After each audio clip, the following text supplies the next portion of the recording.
Salut! Sunt Dragoș Gordini Abart și astăzi am plăcerea să vă anunț că încep un nou proiect și anume Trabantul 601. Este o machetă care mi-am dorit-o foarte mult și o aștept de ceva vreme și astăzi s-a întâmplat minunea. Este la fel ca Dacia și ca Aro. E o machetă construibilă venit în vreo 100 de numere, fiecare număr având piesele respective.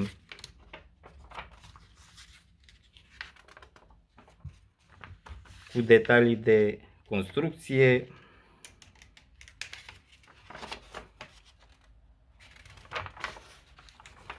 Și pentru că sunt nerăbdător, eu zic că e bine să mă apuc de muncă.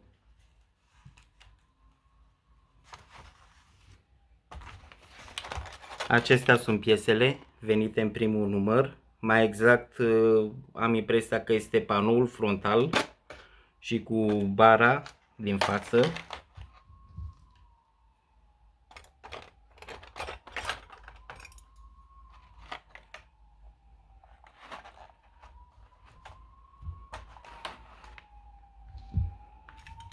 Așa, să ne orientăm de ce piese avem nevoie.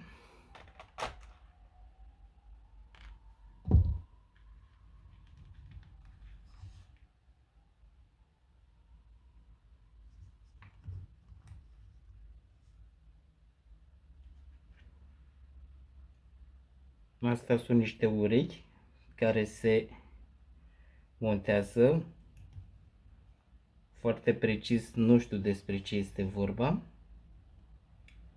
dar cu siguranță vom vedea pe parcurs.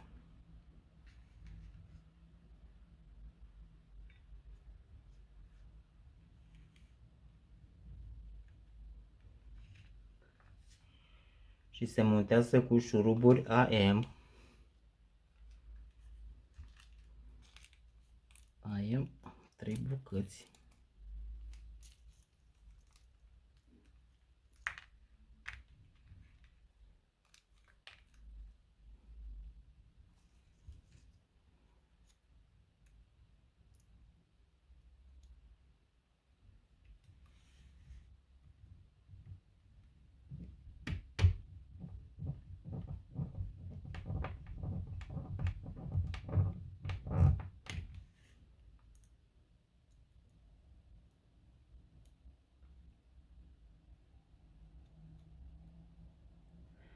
Macheta este și cu rulotă,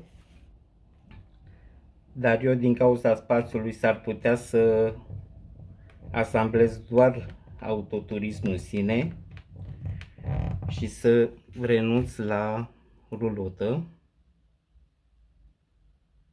dar tot înseamnă vreo 80-90 de numere.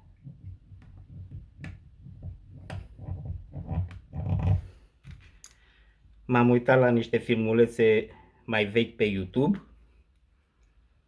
ale unor băieți și în mare cam știu la ce să mă aștept. E de metal. Montăm și grila de aerisire a motorului.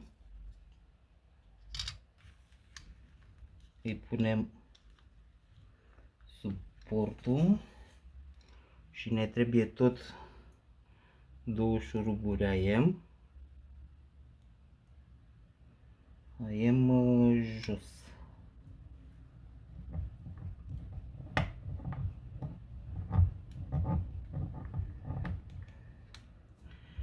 Și încă unul.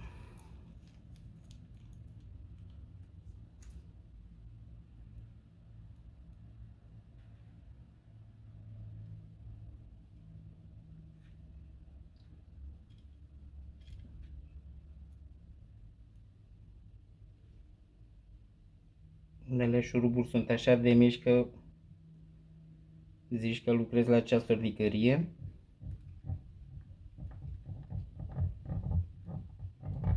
Chiar mi s-a întâmplat. Erau atât de fine cât și cu penseta era greu să le iei.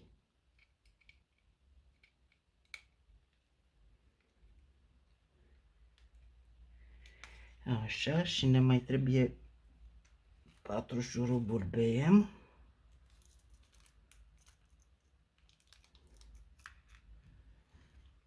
Pentru o bucată de plastic destule 6 șuruburi.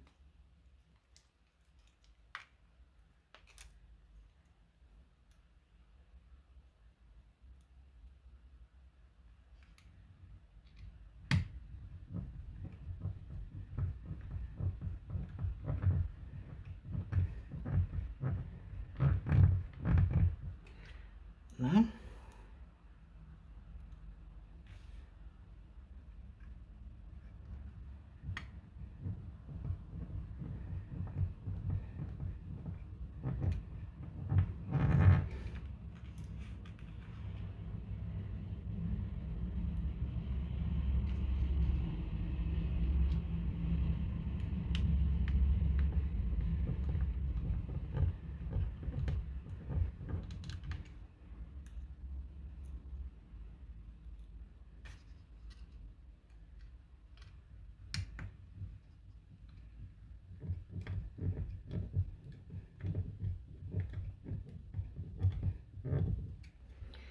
Așa. Și să vedem ce mai urmează. Și am impresia că urmează semnalizarea.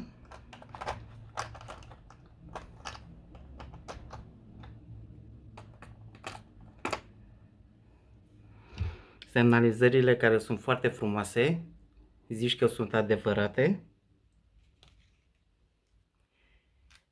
Se prind cu 2 șuruburi AP.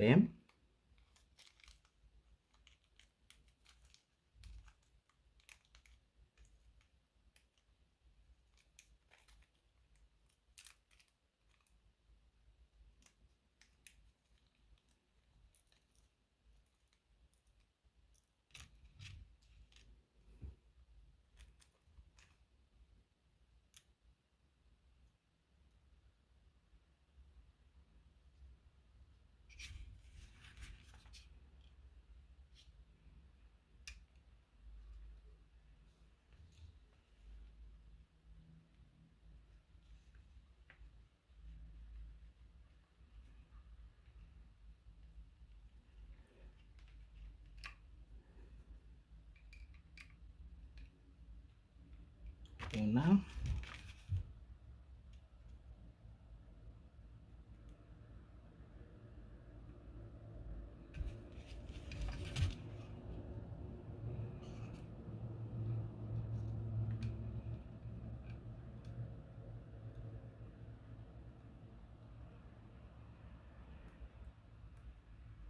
Asta este relaxarea mea activă după orele de muncă.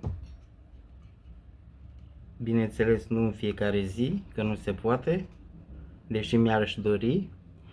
Și panoul frontal este gata. Chiar arată foarte bine. Îmi place foarte mult.